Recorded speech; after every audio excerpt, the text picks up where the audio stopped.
Welcome to the Performance Enhancing Podcast. It's like steroids for your brain. A podcast for people looking to live life at their peak potential. Chock full of real-world tools and knowledge that you can apply in your life today. By providing you with a lens into the lives, beliefs, practices, and actions of those who are already living extraordinary lives, the Performance Enhancing Podcast will help you shift your mindset or create that change in your daily rituals and habits so you can explode with success in the areas of life that are most important to you.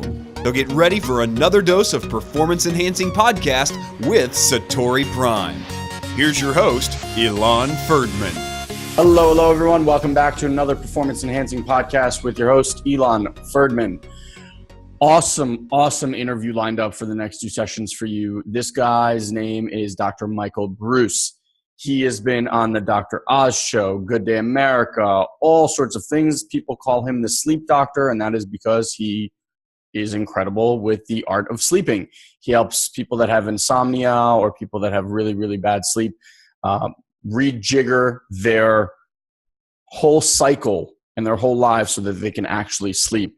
Now, he wrote a book recently, which he gave me a pre-copy, I guess, right before it got released. It's actually released now by the time that you guys get this, called The Power of When.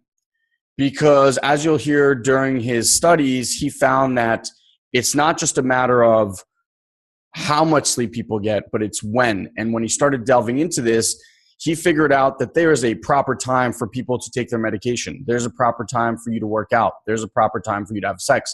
There's a proper time for you to eat. There's a proper time for you to supplement. There's a proper time for you to have conversations with your kids, so on and so forth. And he broke it down into 4 personality types. So if you remember my interviews with Steve Sisler, then you're going to really love Dr. Breus. I had a blast learning about this. So in this particular part, obviously, he's going to share with you a story about how he came to find out all of this information and why he's an expert in this field and some really cool projects that he's working on with like the NFL and things like that. But we talk about how the circadian rhythm drives you, how you can alter it and shift it. Again, what the best times are to do all of the things that we were talking about. And also talking about myths of how many hours of sleep you need and all sorts of tricks that you can do to sleep better. So I hope you enjoyed as much as I enjoyed interviewing him. And if you're interested, pick up his book. The links are either below this video or in the resource guide that we have. So make sure you go and grab that. Amazing read. Super easy, very knowledgeable, very broken down. So highly recommend it.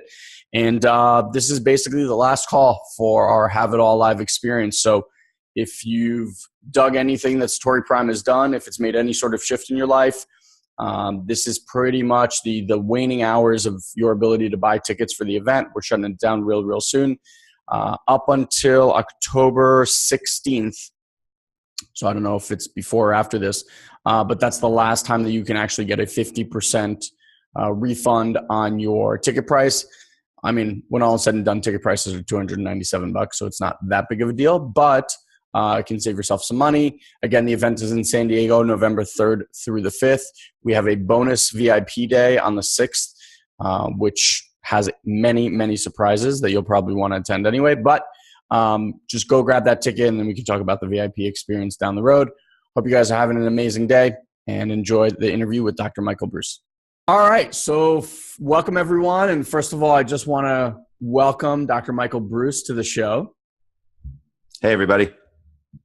Awesome. For those of you that can't see, he was just waving. So I want you to, before we go into the book, okay, sure. Which I'm sure we're going to dive a lot into. But before that, I want you to kind of give people a little bit about your background and your story, sure. So that they know where this information came from and why they should absolutely be listening to it. Sure. So I'm an actively practicing sleep specialist. That's what I do. I have a PhD in clinical psychology, and I'm board certified in clinical sleep disorders. So I actually took the medical specialty board without going to medical school and passed. And they said, oh, crap, I guess you're a sleep doctor now. And I've been doing that for the last 16, 17 years. My specialty has been insomnia, but I treat everything from apnea to narcolepsy to restless leg syndrome, kind of you name it. And I've had kind of a fun career. I do a lot of fun and funky stuff. People may have seen or heard me on television shows like the Dr. Oz show, Rachel Ray, Anderson Cooper, all that kind of stuff. But I actively practice. And the ideas for the book actually came from a very specific group of patients that I was actually unable to treat. I don't like it when I can't treat patients. It drives me a little crazy. And I had this really interesting group of people come in. And one woman in particular was quite fascinating. And she said to me, she said, Dr. Bruce, it's not that I can't fall asleep and it's not that I can't stay asleep. She said, I sleep at the wrong time. I was like, what are you talking about? You sleep at the wrong time. Because I had heard of people who had like shift work sleep disorder, right? So they're up at night trying to sleep during the day and it's all kind of wonky. Yep. Or I have two kids. I have a 14-year-old son and a 13-year-old daughter, and they like to go to bed at 2 a.m. and sleep until 12. And that's called a phase delay. But that usually happens for a particular reason. I hadn't really come across anybody who said, I sleep fine. It's just at the wrong time. And this woman was a lot like my kids. If it was up to her, she would go to bed at 2 and she would get up at 9. But that didn't work very well for her social schedule. Her boss was literally about to fire her. She was not getting along well with her husband. Her kids were really unhappy with her attitude. Like everything was really going south fast. And I had tried all my tried and true techniques. You know, I had done all the stuff I do for insomnia, and I tried to stay away from the pharmaceuticals. I was using nutraceuticals. You name it, and I was trying to work on it for this woman, and nothing was working. And so I kind of came up with this idea where I called her boss, and I said, I'd like to see, can we just have her come in 2 hours later and stay 2 hours later? So coming in at around 11 or 10 or 11, and then leaving around 6 or 7. Would you be amenable to that? And he said, I'm literally a week away from firing her and I like her a lot. And so let's give it a shot because I'd like to figure this out because I think she's a good person. I think she could work really well. I think this could really happen. Great. So we tried the experiment. Within 7 days, I call him back and he was like, I don't know what you did. Amazing. Wow. Right? It was crazy. And he was like, she's showing up at her new time, no problem. She's awake in meetings. She's participating. Her work product is 1,000% better. He was like, this is fantastic. And I was like, all right, that's okay. So step one, we started to learn a little bit of something here, right? That's kind of cool. And then I said, all right, well, I want to check in with her family. So I called her husband and he was like, I don't know exactly what you did, but like my old wife is back. Wow. You know, kids were like, mom's not cranky anymore. This is amazing. You know, this is fantastic. Literally all I did was shift her by 2 hours. I just said, I want you to just go with your natural circadian rhythm, which appears to be later. And so then I kind of started to dig into the research. And so it turned out that there were early birds and night owls, right? And that's not anything that people haven't really heard about before. Yeah. We've all kind of heard about that. But there are some people who are extreme. About 15% of people are super early people, getting up at 5:30, wanting to go to bed around 8:30 at night. And then there about 15% are super late people, going to bed at 1, 2 o'clock in the morning, getting up at 9. But that only made up 30% of the population. So I was like, what else have we got going on? Well, there's some people in the middle, and then there are my insomnia group. And my insomnia folks, their circadian rhythms go like this. They're all over the place. It's very difficult to kind of figure them out. And so I said, okay, so it appears as though there's about 4 groups here. So I was looking for an assessment tool, a way for me to assess when somebody walks through the door in my clinic, hey, which one of these categories you're in, because that's going to help guide me, you know, from a treatment perspective. And there wasn't one. So I was like, well, that sucks. So I'm going to make one. So I created necessity. my own.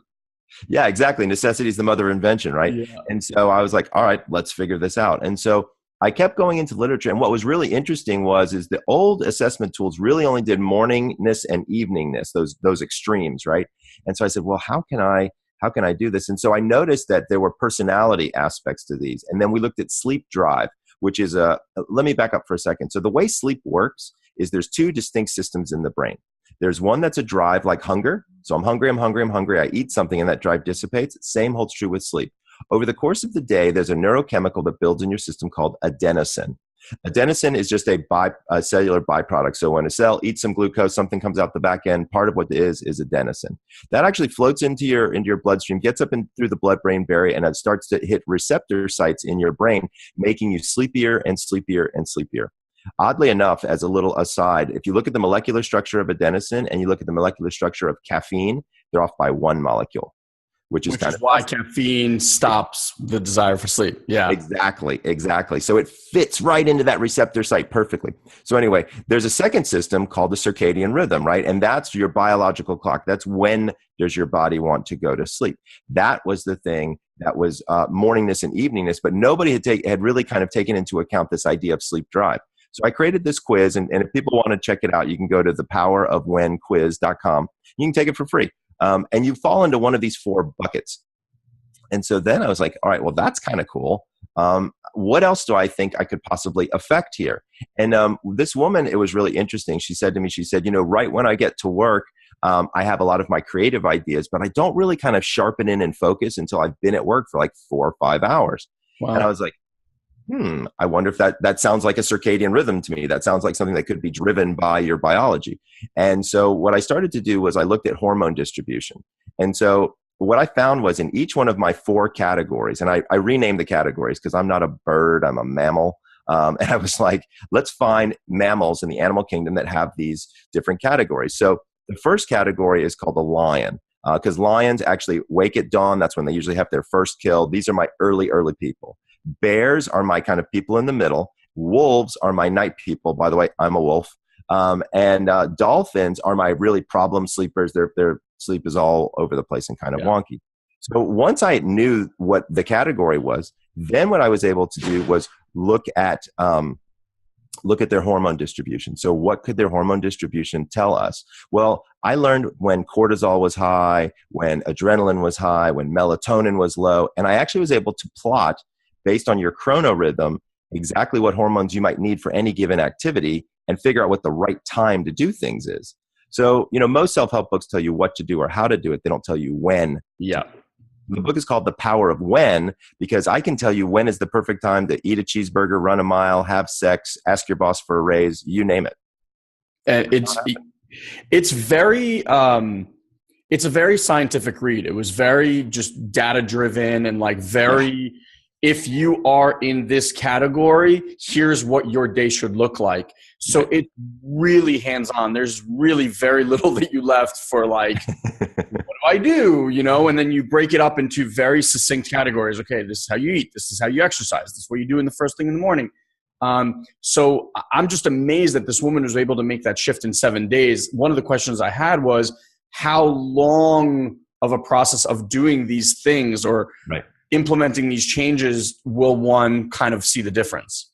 So first of all, I don't want people to go super crazy and just implement everything at once, because that's a surefire way to fail. What I do is I ask people to pick 1 or 2 activities. And usually I start with sleep, A, because I'm the sleep doctor, but B, because once we know that you've got a locked and loaded sleep schedule, everything gets a lot easier from that perspective. So I have people, and in the chapter, I have a chapter for each chronotype. The day in the life of the wolf, of the dolphin, bear, and lion. And at the end of each chapter, I say, okay, do these 2 things first, then adopt here, then adopt here. So, I have some people who they basically live on their chronorhythm anyway. So it wasn't a tough stretch. And so they immediately adopted, the exercise one or the coffee or sex. And then they were able to say, okay, this works really well for me.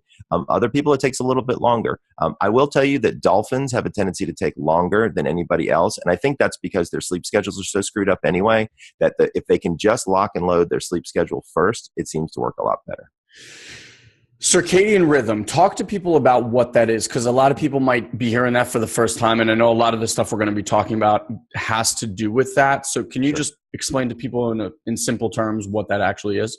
Yeah, absolutely. So a circadian rhythm is an internal biological rhythm. And these are actually set by your genetics. So there's a gene called the PER3 gene. And the length of that gene and the width of that gene is what determines how much of a sleep drive you have. Remember those 2 systems, that it determines drive, but it also determines the timing of when your body wants to sleep. And so a circadian rhythm is a 24-hour rhythm. And believe it or not, almost all things that we have inside our bodies work on these circadian rhythms. Now, there are other kinds of rhythms that don't work on a day. And so for any women out there, they know menstrual cycles, right? So we know menstrual cycles work on roughly a 28-day cycle. That's another kind of rhythm that's called an ultradian rhythm. Circadian means circa means about a day.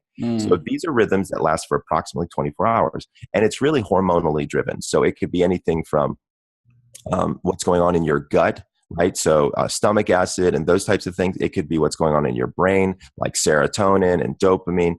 It's really anything that your body is doing seems to do it in approximately a 1-day cycle. And that's a circadian rhythm. Brilliant. And people's circadian rhythms determine the circadian rhythm is the main one. You were also talking in the book about all these secondary and tertiary rhythms that run off of the circadian rhythm as well, correct? Yeah. So it's kind of interesting. The way I think about it is kind of like have you ever been to Grand Central Station in New York? Yeah. Right. So when you go to Grand Central Station, it's kind of interesting because there's literally hundreds of trains that are coming in at the same time, right? But they're all coming to one place and then they leave from that one place, right? So Grand Central is the main circadian rhythm, right? The hub itself. And then the trains moving at different speeds, doing different things are these secondary circadian rhythms. Believe it or not, there's over 200 circadian rhythms in the body, but they all work off of what's called a master clock in an area of your brain called the suprachiasmatic nucleus. And that controls, I know, don't try to spell that. That controls what a lot of different things are kind of going on. But, if you go into Grand Central and somebody stalls out or a train needs to be fixed, everything kind of jams up and gets backed up. And that's exactly how I want people to think about it, is your body is kind of this hub and there's lots of different things going on. And if one rhythm is working in the right direction, then several rhythms will follow. But if one rhythm is not, then you're kind of fighting things, and that's where you get the log jam.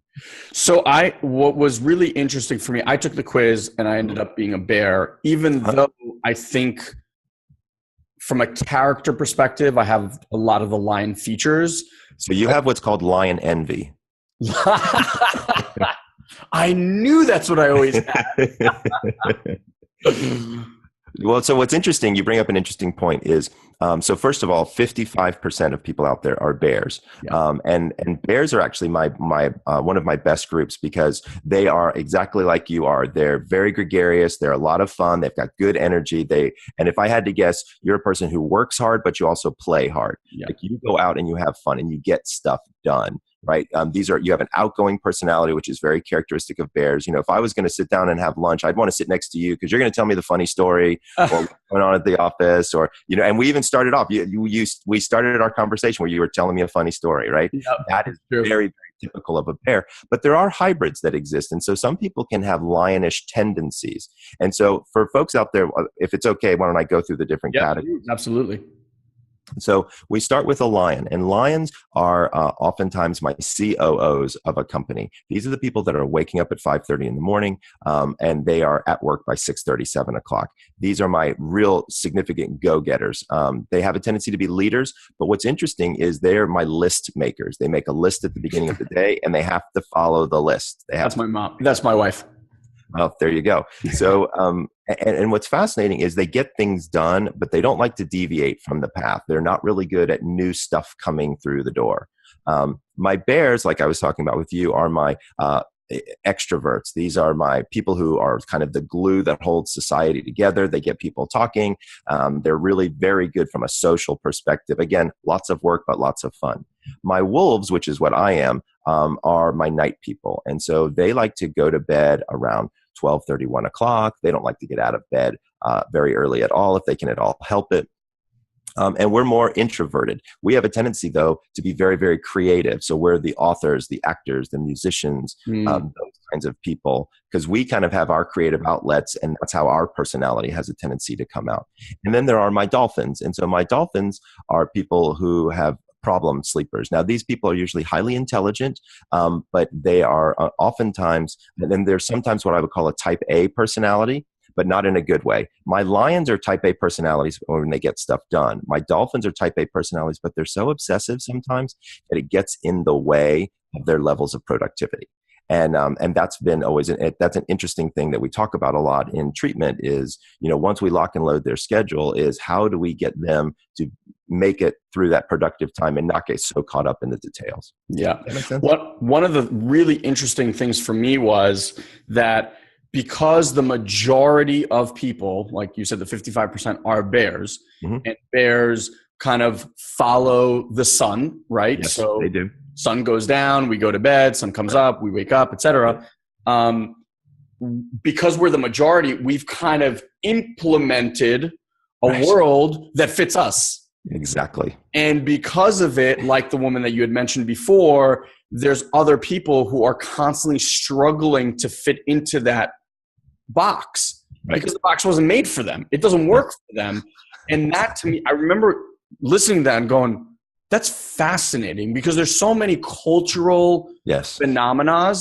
For sure. Different countries, different cities, whatever. Like, there's a culture code that everyone follows because the majority said this is X. Right. Exactly. And everyone has to follow suit. So my question to you as a doctor, especially of dealing with these people and making them aware of this, like, how does one fit into a society that bears created for our own purpose, and yet you're a wolf, and like that world, that time of the world does not work for you? Yeah. So this is probably the biggest issue that I have from a communication and relationship standpoint. Right. And so, and it doesn't matter who the relationship is with. It doesn't matter if it's with your boss, if it's with your spouse, if it's with your partner, even if it's with your children. Right. So step one is always education, is getting people to know and understand who you are, and you understanding who they are. That turns out to be the most critical factor. It's kind of funny, is because every time somebody takes the quiz, they then tell all of their family to take the quiz. Sure. They want to know, right? So you did it yourself, right? I did it myself. Yep. So you want to know, okay, well, when is this person going to be able to hear this piece of information or discuss something that's going to be important? And that turns out to be the most critical factor. It's not so much that we're all on these 4 different schedules. It's that if we're aware of being on a schedule, then we can actually time certain types of information and discussions so that people can actually hear what we have to say. You know, I'll give you a great example. So I have 2 teenagers. I have a 13-year-old and a 14-year-old.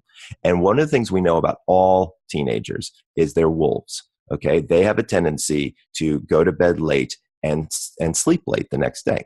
And so I have this happen almost every day with my daughter. I'll pick her up from school and I'll say, "Hey, Carson, how was school today?" "Fine." "What, did you do anything interesting?" "No." "Do you have any homework?" "A little." Right. And I can't get her to talk. Right. If I walk into her room at 10:30 at night when she's wolfing, being a wolf, I can't get her to shut up. I'll walk in and I'll ask her the exact same questions. I'll say, "Hey, how was school today?" "Oh my gosh, let me tell you what happened." Blah, blah, blah, blah, blah. And I'm in there, for 45 minutes. Right. Wow. And because I'm a wolf, it doesn't bother me. Right. But if, let's say, you were a lion, you want to go to bed. You're well past your bedtime at that point in time. So there is some times where you have to kind of figure things out. And that's one of the things we talk about in the book, is a lot about, how do we communicate? I have a whole section on when to talk to your kids, right? So, and what's interesting is by age group, kids are naturally fall into certain of these categories. And once you hit about 18 or 20, you kind of set into whatever yours is. And then by about 55 or 60, it changes again. So you notice a lot of people in the older generation have a tendency to be early birds, right? So they turn into lions or dolphins because they aren't sleeping so well because of medical issues, or their circadian rhythms are all wonky or something like that. The funny part is that I feel like we have a whole drug culture based on those people, because they're not aware that naturally in their body, physiology is happening, and like they are changing, and they make the change wrong. They want to go back to the way it was, and then they're just popping pills. And that happens a lot. And it's kind of interesting that you mentioned popping pills. So there's a couple of different ways to go with that part of the conversation. So one is, do people really need sleeping pills?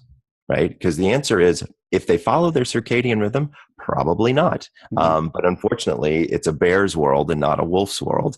And so that can make it a little bit more difficult. And that's one of the reasons why people use the most highly abused stimulant in the universe, which is caffeine. I have a whole section on when should you drink your coffee, and we can talk about that. I did a really interesting segment on television not too long ago looking at when should you take your medication. This is kind of a little bit of a tangent, but I think you'll find it fascinating. So there's data to now show that if you take your blood pressure medication at night, you will reduce the possibility of having a heart attack by 33%. Wow. A third, dude. A third. Wow. That's insane. Okay. Just by taking medication at a different time. Physicians have no idea that this stuff exists, but there's been a tremendous amount of data looking at cancer research recently. And what we've now discovered is delivering chemotherapy at very particular times in the circadian cycle, particularly in the evenings. Turns out that the chemotherapy is more effective and you can use less of it. Okay. Now, the basics behind chemotherapy is it's poison. We're literally poisoning the body. We're killing those cells. And to be able to use less poison by just doing it at a different time of day and have it be more effective, it's phenomenal. Like, wow. What the bleeding edge of medicine is, this is it. We're looking at chronobiology. We're looking at when to take medications to be far more effective. It's really cool stuff. It's really, I was watching 60 Minutes just did this thing on Watson and how it's helping cancer. Mm-hmm. It was fascinating. And I'm listening to you talk about this, and like the beauty of obviously using Watson, for people that don't know, it's just a quantum computer that can basically analyze like just insane amount of data instantly. Right. And they were saying one of the things that he said, which reminded me of this, is like the computer, they took 1,000 patients that doctors physically went through their genome and, found the abnormalities, and there's a lot of false positives and all this stuff. So at doing what humans did, it found to 99+% accuracy exactly the same mutations. What it did that just blew their minds was it found 30% more treatments for patients that these doctors looked at and were like, wow, that's really amazing. And we would have never thought of it because some doctor in Sweden came out with a trial, that week or something. And there's no way all these doctors could analyze that data. Right. And now it has this. So I'm curious, like, you're kind of leading the pack in this, when concept. Right. Like, what if there was some data, you're collecting all the data, and then like now they have this possibility to acquire all this data where it just permeates into all these different things? Because as I read it, I'm thinking like, athletes, like you're talking super athletes, right? NFL players, NBA players, et cetera. Each one of them has a different rhythm for sure. Absolutely. And we're all trying to put each other in the same box. Eat this, do this, do this, do this. Like, what if that technology was accessible to these guys? How much better would they be? So it's interesting that you say that. So I was meeting with one of the owners of one of the NFL teams last week, and I was talking to him about sleep because, I'm a sleep doctor, right? And we were talking about travel and jet lag and all these things. And he turned to me and he said, I've got people who've already figured that out, Michael. He says, what I want to know is my guys take a large number of supplements. Can you tell me exactly when they need to take those so that we can see the performance increments that we're looking for on the field? And can you tell me, when they're going to reach, plasma concentration levels and how much they need? And I sat back and I was like, honestly, I think I can do that. Like, I mean, it's going to take me a little while to figure some of that out, but I actually think I can figure that out. Like, that's kind of cool. That's what I'm saying. Like, to me, that's kind of where my brain went as I'm reading this. I'm like, this has so many different little nuances that at some point I feel like this could be the normal conversation for people. That's take medicine at this time, and then it's all right today with internet, like everything's clocked and this and that. Like, it's so easy to make this a reality today. No question. And that was mind-blowing to me. Personally, I have a question for you from my personal life. So fire away. As you become an entrepreneur and you start to figure out, I have 2 young kids, et cetera, like I've had to shift my cycle a lot. So my normal schedule was go to bed around, 12, 12:30, 1, wake up at like 8 in the morning, 9 in the morning, kind of, start my day, et cetera. Right. Kids, that goes out the window. I realized that as I want to enhance my day, I wanted to add things like meditation. I wanted to add an hour of reading every day. And so I'm not going to take it from the end part of my day because that's family time, kids time, wife time, et cetera. That pretty much left me with waking up. Which I'm going to be very honest with you, I fucking hate waking up early. Like it is, I'm an alarm guy. I'm like a 3 snooze alarm guy. Oh, okay, we can work on you. But for the life that I want to create, I realized that was necessary. So I started waking up earlier and earlier and earlier. luckily I went to a trip to Israel. So when I came back, my schedule was already so screwed up to begin with. I was waking up at like 4 or 5 in the morning. I was like, great, I can just do this now. Right. So here's what I found. It took me a while, and I'm talking like 2 to 3 weeks to get to a place where I kind of felt somewhat normal, right? Like I kind of rejiggered it. I started to go to bed much earlier. I got tired much earlier, etc. I still find that my peak time, which is pretty much my peak time, is from like 9 in the morning till about 1. I'd say is like the best time for me to do work. I have lunch, I work out, etc. I come back, I can do some good work in the afternoon, but now by like 6, my brain is literally done. It's just like garbled. Right. Whereas before, till 9, 10 p.m., I was just like sharp, good with it. My question is, does the fact that I'm messing with my circadian rhythm and going out of its natural state, is that somehow hurting me in the long run? Or can a person switch their schedule such that they kind of adjust to the new schedule? I know. You love me. You hate me. Always cliffhangers. You're just going to have to wait for part 2 for Dr. Bruce to answer that. So again, if you're interested in the book, links are in the resource guide. Make sure you grab them. And definitely go take that quiz that he was talking about, because it's just a great thing to know about yourself. And then, like he said, people will end up sharing it with others, because you just kind of want to find out who is in your family. So really, really interesting. And one last time, if you want to come to our event, head over to youwillhaveitall.com/live. You can find out all about that. And if you just roam around the youwillhaveitall.com website, you can find out about our academy, which is our group coaching program, and the free webinar series that we're doing on Wednesday nights. Just tap in, come check it out. All right. Have an amazing day, everyone. We'll see you on part 2 interview with Dr. Bruce.